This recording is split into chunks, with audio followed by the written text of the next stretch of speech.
अगर आप कहते हो कि रोजगार नहीं मिल रहा तो जनता तो गलती है ना जी, जो उसको नेता मानती है। भले 5% 10% जनता मान ले कि उसको नेता मानती है ना। तुम साले MBA किए हो, एक अनपढ़ को 8वां 9वां पास को जिसने कुछ प्रूव नहीं किया आज तक, उसको आप नेता मान रहे हो। अखिलेश यादव जितनी भी जाति है, छोटी छोटी जातियों को सब नेता बने।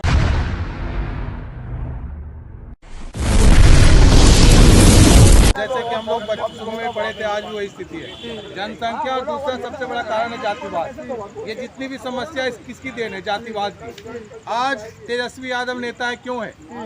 अगर आप कहते हो कि रोजगार नहीं मिल रहा तो जनता तो गलती है ना जी, जो उसको नेता मानती है। भले 5% 10% जनता मान ले कि उसको नेता मानती है ना। तुम साले MBA किए हो, एक अनपढ़ को 8वां 9वां पास को जिसने कुछ प्रूव नहीं किया आज तक, उसको आप नेता मान रहे हो। अखिलेश यादव जितनी भी जाति है, छोटी छोटी जातियों को सब नेता बने हुए। राजभर, ओम प्रकाश राजभर, मतलब एक जाति का नेता। मुकेश सहनी का नेता। ये सबसे बड़ा दुर्भाग्य है इस देश का। ये जातियों में तोड़ करके क्या करते हैं? अपना वोट ले लेते हैं। ये अनपढ़ जाहिल लोग क्या बन जाते हैं? नेता बन जाता है। और हम लोगों में से ही कई लोग इनको वोट भी करते हैं। गलती तो हम ही लोग की है कि हम उन्हें वोट करके, और कई बार ये मुख्यमंत्री बनते हैं। ये जब सत्ता चलाएंगे तो देश का क्या विकास होगा? कितना विकास होगा? जिन्हें कुछ नॉलेज ही नहीं है, MBA पढ़े हुए बेचारे और 8 9 वाले चला रहे। हमारे बिहार में एक तेज प्रताप जी है, पागल है वो, बोलना नहीं चाहिए लेकिन वो पागल ही है लगभग। वो मिनिस्टर बने हुए, क्या करेंगे वो? तो इस देश में क्या होगा? सबसे बड़ी समस्या यही है कि जातिगत मामले में, जातिगत मामले में लोग कहते हैं बीजेपी वाले को, बीजेपी वाले को धर्म की बात होती, लेकिन पहले से इन्होंने जातियों में जो तोड़ करके देश का सर्वनाश किया है ना आजादी के बाद से ही। राजनीतिक सबसे बड़ी समस्या यही है। और जितना ज्यादा क्षेत्रीय दल बनेगा, देश उतना ही बर्बाद होता चला जाएगा। और धीरे धीरे स्थितियां, जनसंख्या जैसे जैसे बढ़ेगी वो स्थिति खराब ही होगी, चाहे कोई भी आ जाए। अगर भगवान राम को भी आज भारत का प्रधानमंत्री बना दिया जाए तो लोग उसने गाली देंगे, क्योंकि सबको खुश करना बड़ा मुश्किल काम है। फिर लोग कहेंगे कि दलित वाले कहेंगे अरे साला राजपूत बन गया प्रधानमंत्री। भगवान राम को तो गाली दी ही जाती है ना, किसी को भी बना दो। जाता है कि सीता मैया को उन्होंने घर से निकाल दिया था, उनको तो गाली दी जाती है। किसी को भी बना दो ना तो उसको लोग गाली देंगे। हिंदुस्तान इतना बड़ा देश है और इतनी तरह की विषमताएं हमारे देश में, उसके बावजूद आपका जो काम हो रहा है उस पर फोकस कीजिए। इंफ्रास्ट्रक्चर पर काम हो रहा है। कई लोग भाई कह रहे हैं काम नहीं हुआ। एम्स पटना में बना, पहले एम्स दिल्ली में था, एक 2 एम्स बने मनमोहन सिंह समय में, लेकिन आज मोदी जी के समय में 5-6 एम्स बन चुके हैं और 6-7 पाइपलाइन में जो बन रहे हैं। तो ये सब क्या काम नहीं होता? IIT बने कई सारे, तो ये सब काम नहीं होते। रोड बनना काम नहीं होता। अगर रोड बनेगा तभी तो। अब हमारे गाँव से पहले मैं बताता हूँ, बिहार में हमारा गाँव था, हॉस्पिटल जाने में 2-2 घंटे लगते थे। कई बार आदमी मर जाता था हार्ट अटैक में, अभी 20 मिनट में पहुंच जाता था। ये डेवलपमेंट नहीं है, इसको आप डेवलपमेंट नहीं कहते हैं। सिर्फ आपको सब आपके घर में आकर के बैठा करके आपको सरकारी नौकरी दे तो डेवलपमेंट। सरकारी नौकरी कितने लोगों को मिलेगी भैया? 140 करोड़ का ये देश है। ये भारत का सबसे बड़ा गलती यही था कि आज़ादी के बाद से शुरू से ही सिस्टम डेवलप करना चाहिए था कि सरकारी के पीछे पागल मत हो। यहाँ लोग क्या हो गए? सरकारी के पीछे पागल हो गए। और खास करके यूपी, बिहार, मध्य प्रदेश, राजस्थान, ये सब जो राज्य इसके पीछे पागल नहीं हो। ठीक स्थिति में गुजरात देखो, आप महाराष्ट्र देखो उनकी स्थिति क्या है। इन्होंने आज़ादी के बाद एक सिस्टम बना दिया, 1% सरकारी लोगों के लिए सारा नियम बनाया, इसीलिए लोग सरकारी के पीछे पागल हो गए। और नौकरी पाने के बाद काम नहीं करते। काम नहीं करेंगे तो स्थिति खराब होगी। अपनी तो स्थिति उनकी अच्छी हो गई, लेकिन फिर आरक्षण है, पहले बाप को हुआ, फिर बेटे को हो गया, उसको आवे चाहे ना आवे, कम नंबर ला करके वो नौकरी में लग गए। वो खुद नहीं पढ़ा पा रहे हैं, उनका बच्चा भी नहीं पढ़ा पा रहा है, स्कूल में टीचर बन गए, वो देश को क्या देंगे? तो देश को तो बर्बाद होना ही था। लेकिन ओवरऑल अभी जो स्थितियां हैं, सुधार हुआ है, धीरे धीरे सुधार और होने की संभावना है। ऐसा नहीं है, और कभी भी निराश नहीं होना चाहिए। क्या निराश हो जाए? हम लोगों ने कहानी पढ़ी थी आचार्य हजारी प्रसाद द्विवेदी की। स्थितियां आज से पहले बहुत ही ज्यादा खराब थी। मैं तो इस बात को मानता हूँ। मैं 30 साल पहले देखा था, मैंने मेरे गांव में कई लोगों को शादी ब्याह में जो होता था पुराना कपड़ा कोई धो करके पहनता था। आज तो स्थिति ऐसी है कि हर आदमी के पास कपड़े हैं। कोई भी प्रोग्राम में जाता है नया कपड़ा पहन के जाता है। लोग कहते हैं कि स्थिति खराब है, हमें समझ नहीं आती। अगर ये स्थिति खराब है तो पहले की स्थिति क्या थी? 15-15 हज़ार का मोबाइल है आदमी के पास। लोग कहते हैं बेरोजगार है और मोबाइल है 10,000 12,000 का। गाँव में गाने सुन रहे हैं, बताओ। तो क्या ये कहिए कि लोगों की इच्छाएं बढ़ गई? पहले के लोग क्या थे? खाना पीना मिल गया बस, इतने खुश।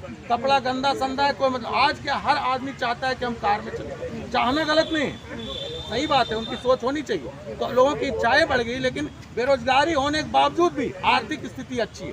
इस बात को आपको मानना पड़ेगा, क्योंकि आप देख लो मोबाइल बढ़ा है, कार बढ़ा है, लोगों के कपड़े बढ़े हैं। अगर ये चीजें बढ़ी है तो इसका मतलब आपकी आर्थिक स्थिति, आपके देश की आर्थिक जीडीपी मत देखिए, ओवरऑल देखिए आपकी अच्छी होगी। यहाँ पर देख लीजिए, किसी का कपड़ा खराब है, किसी का नहीं। पहले दिल्ली का गांव नहीं, लेकिन गांव में तो कई लोगों का कपड़ा खराब हुआ था। आप एक बात बताओ, पहले ना 70 साल पहले, 30 साल पहले या 50 साल पहले गरीबी थी। 70 साल पहले जनसंख्या कम थी भाई, पैसे की इतना था ही नहीं। जो एक कपड़े बनवा लिए उसको शादी में पहन के चले गए, उसको रखते थे, संभाल के रखते थे। गरीबी थी, उस गरीबी के हिसाब से पहले गाड़ियाँ नहीं थी, साइकिल से चलते थे। किसी के घर पे साइकिल भी आ जाती तो कहते साइकिल आ गई। तो धीरे धीरे डेवलपमेंट हुआ, धीरे धीरे आर्थिक व्यवस्था अच्छी बनती चली गई, धीरे काम अच्छे बनते चले गए। अनपढ़ लोग थे, पढ़े लिखे लोग थे, उन्हें भी सरकारी नौकरी मिल जाती है उस जमाने में। आज पढ़े लिखे लोग भी हैं, अनपढ़ लोग भी हैं, उनको नौकरियाँ नहीं है इतनी। आप सही कह रहे हो, सरकारी नौकरी नहीं मिल सकती। तो सब समय के हिसाब से, वक्त के हिसाब से सब चेंज हो चुका है। सब धीरे धीरे सब चेंज आ जाता है। धीरे धीरे लाइफ जिस तरह से आप मूवमेंट करेंगे उस तरह से रहेंगे। आज आने वाली पीढ़ी के लिए भी ये है कि जो चीज़ है, गाड़ी चाहिए, आज मेरे पास ये चीज़ है, गाड़ी है, स्कूटर है, मोटरसाइकिल, मुझे गाड़ी भी चाहिए, घर भी चाहिए, मकान भी चाहिए, ये चाहिए। तो हर एक इंसान को चाहिए वो चीज़। हर एक इंसान मेहनत से कमा सकता है। अब जो गलत काम हो रहे हैं, अब मैंने करोड़ों रुपए कमा लिए गलत काम से, मैं भंडारे भी कर रहा हूँ, दान भी कर रहा हूँ, किसी को क्या पता मैंने कितना कर्म पूरा करा है। तो ये गलत काम है। हर एक इंसान को अपना गलत काम छोड़ने पड़ेंगे, अपनी सोच को भी सोचना पड़ेगा। अच्छे कर्म, अच्छी ज़िंदगी तो लाइफ में जीनी चाहिए।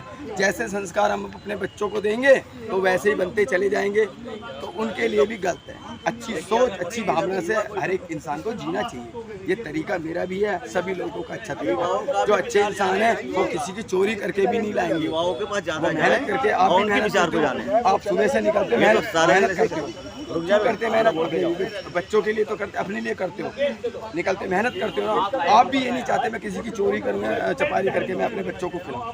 तो सबकी सोच अच्छी हो जाएगी, तो फिर सबका अच्छा माइंड भी हो जाएगा। तो ये है, ये सरकारें अच्छी है, नेता अच्छे बन जाएं, लीडर अच्छे बन जाएं। और नितिन गडकरी ये पूरी की पूरी रोड ही पूरे हिंदुस्तान में बनाने का काम इन्होंने करा। जो जिम्मेदारी दी है, अच्छा मिनिस्टर मिल जाता है ना, तो अच्छा मिनिस्टर मिल गया, किसी भी स्टेट को या किसी जगह को, शहर को डेवलपमेंट करने में वक्त नहीं लगता। उसका कल्याण हो जाता है, उसकी सफाई हो जाती है, उसकी गंदगी मिट जाती है और बहुत टॉप लेवल पर अच्छे हो जाता है शहर। ये मेरा कहना।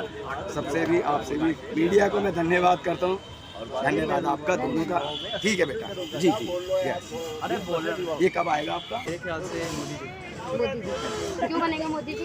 क्योंकि उन्होंने जब से उन्होंने प्रधानमंत्री बने ना, तब से भारत का एक अलग नाम बनाया।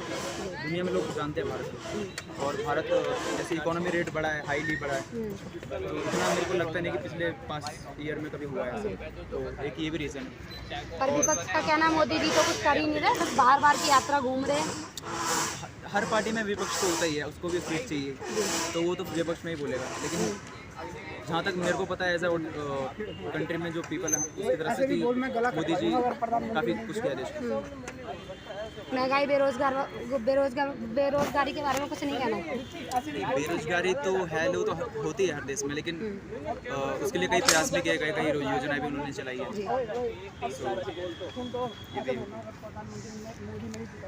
तो आपके हिसाब से मोदी जी बनेंगे प्रधानमंत्री 2024 में? हाँ, पक्का। चलिए।